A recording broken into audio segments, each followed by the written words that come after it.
Hello friends, स्वागत है आपका स्पर्श पीएससी के इस यूट्यूब चैनल में। दोस्तों, करंट अफेयर्स के इस वीडियो सीरीज में आज हम इस सप्ताह के राष्ट्रीय एवं अंतर्राष्ट्रीय परीक्षोपयोगी महत्वपूर्ण तथ्यों पर चर्चा करेंगे। इस वीडियो सीरीज में हम वीकली एवं मंथली करंट अफेयर्स पर चर्चा करते हैं एवं प्रश्नों के माध्यम से महत्वपूर्ण तथ्यों की व्याख्या करते हैं। तो आइए बढ़ते हैं आज के वीडियो की ओर। आज का हमारा पहला प्रश्न है, हाल ही में अंतर्राष्ट्रीय नर्स दिवस कब मनाया गया? हमारे विकल्प हैं 11 मई, 12 मई, 13 मई या 14 मई।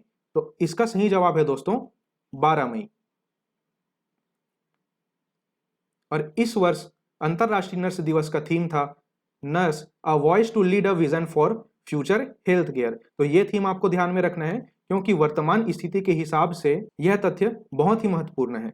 जैसा कि आप यहाँ पर देख पा रहे हैं, सन 1974 में प्रतिवर्ष नर्सिंग पेशेवर को शुरुआत करने के लिए प्रख्यात फ्लोरेंस नाइटिंगेल के जन्म दिवस पर 12 मई को अंतर्राष्ट्रीय नर्स दिवस मनाने की घोषणा की गई है। और नर्स दिवस को मनाने का प्रस्ताव पहली बार अमेरिका के स्वास्थ्य, शिक्षा और कल्याण विभाग के अधिकारी डोरोथी सदरलैंड ने प्रस्तावित किया था, जिसे अंततः तत्कालिक अमेरिकी राष्ट्रपति डी आइजनहावर ने मान्यता प्रदान की थी। अब अंतर्राष्ट्रीय नर्स दिवस मनाए जाने के कारण के बारे में हम चर्चा करेंगे। तो यहाँ पर आप देख पा रहे हैं, स्वास्थ्य सेवाओं में नर्सेस के योगदान को सम्मानित करने के लिए, रोगियों के कल्याण के लिए नर्सेस को शिक्षित और प्रशिक्षित करने के लिए, नर्सेस से संबंधित विभिन्न मुद्दों के बारे में चर्चा करने के लिए तथा नर्सों की मेहनत और समर्पण की सराहना करने के लिए अंतर्राष्ट्रीय नर्स दिवस मनाया जाता है। और अगर भारत के परिप्रेक्ष्य में इसकी बात करें तो राष्ट्रीय फ्लोरेंस नाइटिंगेल पुरस्कार, जो कि प्रतिवर्ष 12 मई को दिया जाता है और इसकी शुरुआत 1973 में भारत सरकार के परिवार एवं कल्याण मंत्रालय ने की थी। और यह पुरस्कार नर्सों की सराहनीय सेवा को मान्यता प्रदान करने के लिए दिया जाता है। और अब तक भारत में लगभग 250 नर्सों को इस पुरस्कार से सम्मानित भी किया जा चुका है। साथ ही यह भी ध्यान में रखें कि यह पुरस्कार प्रतिवर्ष देश के राष्ट्रपति के द्वारा प्रदान किया जाता है। तो इन सभी तथ्यों को आप अवश्य ही ध्यान में रखिएगा। बढ़ते हैं अगले प्रश्न की ओर। आज का हमारा दूसरा प्रश्न है, हाल ही में भारत और किस देश की नौसेना ने अरब सागर में पैसेज एक्सरसाइज का आयोजन किया है? हमारे विकल्प हैं इंडोनेशिया, श्रीलंका, नेपाल और बांग्लादेश। तो इसका सही जवाब है दोस्तों इंडोनेशिया। दोनों देश की नौसेना द्वारा युद्ध व मानवीय राहत कार्य के दौरान संवाद व सहयोग का अभ्यास किया जाता है, इसलिए बीच बीच में इस प्रकार के सैनिक युद्धाभ्यास आयोजित किए जाते हैं। आज का हमारा तीसरा प्रश्न है, किस प्रसिद्ध टेनिस खिलाड़ी को Laureus world sportsman of the year 2021 award से सम्मानित किया गया है? हमारे विकल्प हैं Roger Federer, Mahesh Bhupathi, Rafael Nadal या सोमदेव देववर्मन। तो इसका सही जवाब है दोस्तों राफेल नडाल। प्रसिद्ध टेनिस खिलाड़ी राफेल नडाल को Laureus world sportsman of the year 2021 award से सम्मानित किया गया है। यह राफेल नडाल के लिए दूसरा खिताब है। इन्होंने 2011 में भी यह प्रतिष्ठित पुरस्कार जीता था। और लॉरियस विश्व खेल पुरस्कार वर्ष 2000 में पहली बार आयोजित किए गए थे। यह पुरस्कार 6 श्रेणियों में पुरुष और महिला खिलाड़ियों को सम्मानित करते हैं। आज का हमारा चौथा प्रश्न है, हाल ही में म्यूकरमाइकोसिस कोविड-19 रोगियों में देखा जा रहा है, यह एक प्रकार का क्या है? हमारे विकल्प हैं जीवाणु, फंगस, विषाणु या इनमें से कोई नहीं। दोस्तों, यह नाम अपने आप में बहुत ही अधिक महत्वपूर्ण है। शायद आप सभी को इस प्रश्न का जवाब अवश्य ही पता होगा। इस प्रश्न का सही जवाब है फंगस। आप सभी ने देखा है कि कोविड-19 के रोगियों में अभी ब्लैक फंगस की समस्या देखी जा रही है और वर्तमान में छत्तीसगढ़ सहित कुछ अन्य राज्यों में इसे महामारी भी घोषित कर दिया गया है। हमारा पांचवा प्रश्न है, निम्न में से किस देश ने कोरोना की सिंगल डोज वैक्सीन बनाने में कामयाबी हासिल कर ली है? हमारे विकल्प हैं नेपाल, पाकिस्तान, रूस या भारत। तो इसका सही जवाब है दोस्तों रूस। रूस ने कोरोना की सिंगल डोज वैक्सीन बनाने में कामयाबी हासिल कर ली है। इस वैक्सीन का नाम है स्पुतनिक लाइट और यह लगभग 80% असरदार है। यह उसी स्पुतनिक फैमिली की नई वैक्सीन है जिसका अभी यूरोप और अमेरिका को छोड़कर दुनिया के 60 देशों में इस्तेमाल हो रहा है।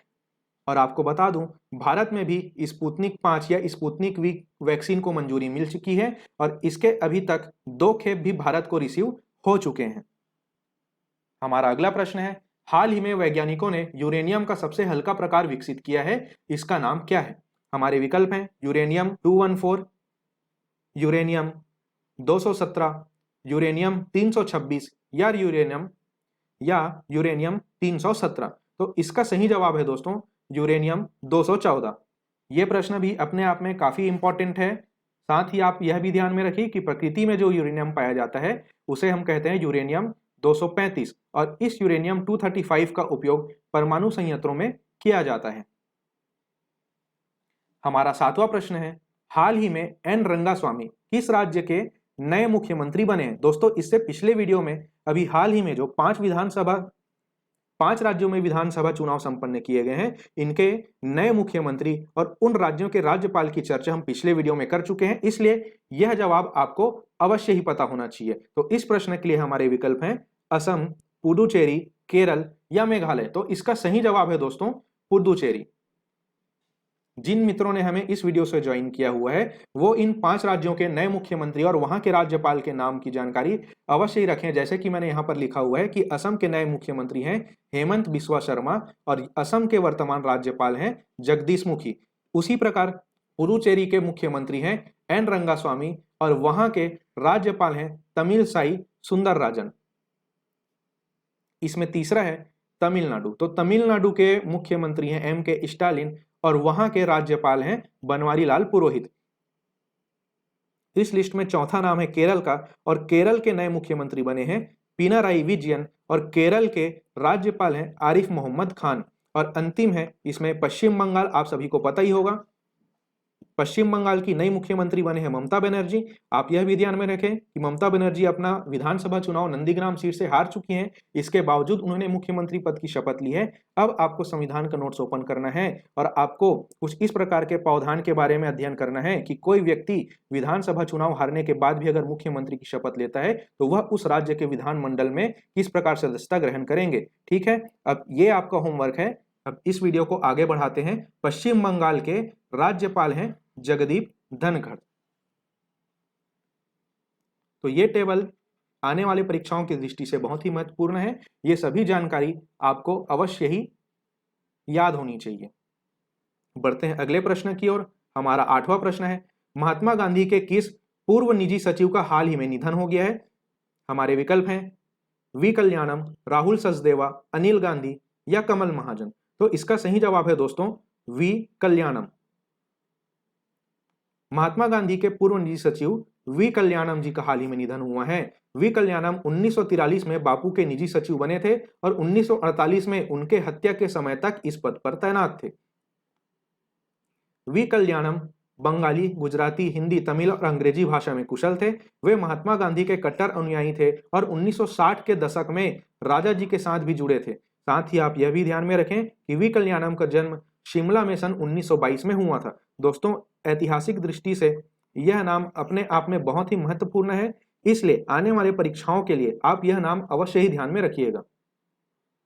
दोस्तों बढ़ते हैं अगले प्रश्न की ओर। आज का हमारा 9वां प्रश्न है, किस देश के पर्वतारोही कामी रीता शेरपा दुनिया की सबसे लंबी चोटी माउंट एवरेस्ट पर 25 बार चढ़ने वाले दुनिया के पहले पर्वतारोही बन गए हैं? तो इस प्रश्न के लिए हमारे विकल्प हैं भूटान, श्रीलंका, नेपाल या भारत। तो इसका सही जवाब है दोस्तों नेपाल। दोस्तों नाम देखते ही आप इसको गैस भी कर सकते थे। नेपाल के जो नागरिक होते हैं उनका नाम कुछ इसी प्रकार से होता है, जैसा कि आप इस स्क्रीन में देख पा रहे हैं। यही व्यक्ति हैं कामी रीता शेरपा, जिन्होंने 25 बार माउंट एवरेस्ट में फतह हासिल किया है और पहली बार इन्होंने वर्ष 1994 में माउंट एवरेस्ट पर चढ़ाई की थी। आज का हमारा 10वां प्रश्न है, हाल ही में रविंदर पाल सिंह का निधन हो गया है, वे किस क्षेत्र से संबंधित थे? तो हमारे विकल्प हैं खेल, संगीत, राजनीति या फिल्म। तो इसका सही जवाब है दोस्तों खेल के क्षेत्र से। रविंदर पाल सिंह जिनका हाल ही में निधन हुआ है, ये खेल के क्षेत्र से संबंधित थे। साथ ही आप यह भी ध्यान में रखें कि रविंदर पाल सिंह भारतीय हॉकी टीम के सदस्य थे और रविंदर पाल सिंह के अलावा भारतीय हॉकी टीम के एक और पूर्व सदस्य एम के कौशिक जी का भी हाल ही में निधन हो गया है और दोनों ही मॉस्को ओलंपिक 1980 के स्वर्ण पदक विजेता टीम के सदस्य थे। जैसा कि आप स्क्रीन में देख पा रहे हैं, यह व्यक्ति है रविंदर पाल सिंह और यह दूसरे व्यक्ति हैं एम के कौशिक। तो इन दोनों का नाम भी आप अवश्य ही ध्यान में रखिएगा। हमारा 11वां प्रश्न है, तमिलनाडु के नए मुख्यमंत्री के रूप में किसने शपथ ली? दोस्तों अभी अभी मैंने आपको हाल ही में संपन्न हुए 5 राज्यों में विधानसभा चुनाव और वहां के नए मुख्यमंत्रियों के नाम के बारे में बताया है। तो मेरे विकल्प दिए बिना आपको इसका जवाब अवश्य ही पता होना चाहिए। फिर भी इस प्रश्न के लिए मैं आपको विकल्प दे रहा हूं। हमारे विकल्प हैं के पलानीस्वामी, एम के स्टैलिन, बनवारी लाल पुरोहित, सरदार उज्जवल सिंह। तो इसका सही जवाब है दोस्तों एम के स्टैलिन।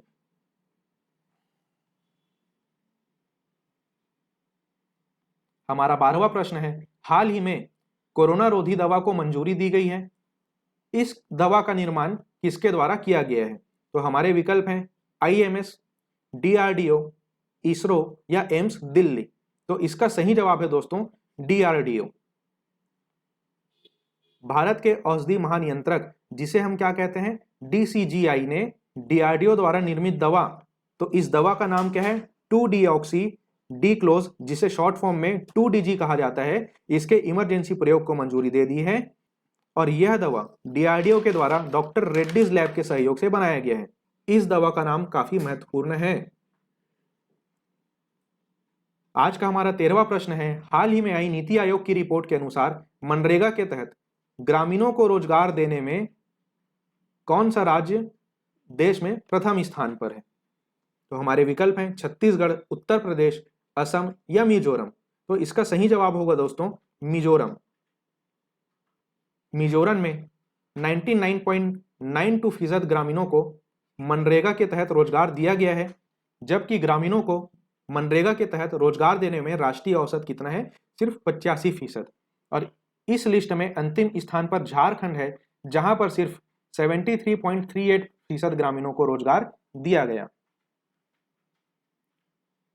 आज का हमारा 14वां प्रश्न है, हाल ही में असम का नया मुख्यमंत्री किन्हें बनाया गया है? दोस्तों इस प्रश्न का जवाब भी आपको मेरे विकल्प दिए बिना आ जाना चाहिए। अभी अभी मैंने थोड़ी देर पहले इसकी चर्चा की थी। इस प्रश्न के लिए हमारे विकल्प हैं सर्बानंद सोनोवाल, हिमंता बिस्वा शर्मा, राम किशोर या भूपेंद्र सिंह। तो इसका सही जवाब है दोस्तों हिमंता बिस्वा शर्मा।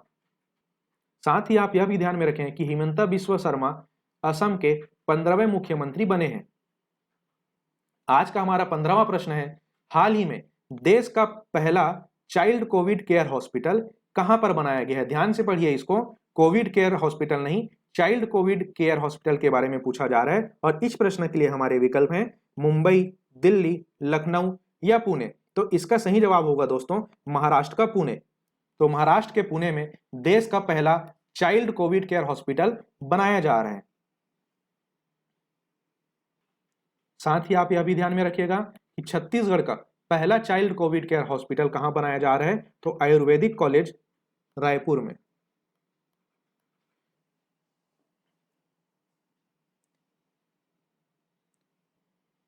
दोस्तों अब हम पुणे में चाइल्ड कोविड केयर हॉस्पिटल के बारे में बात करें तो यह देश का पहला 200 ऑक्सीजन बेड का चाइल्ड कोविड केयर हॉस्पिटल है।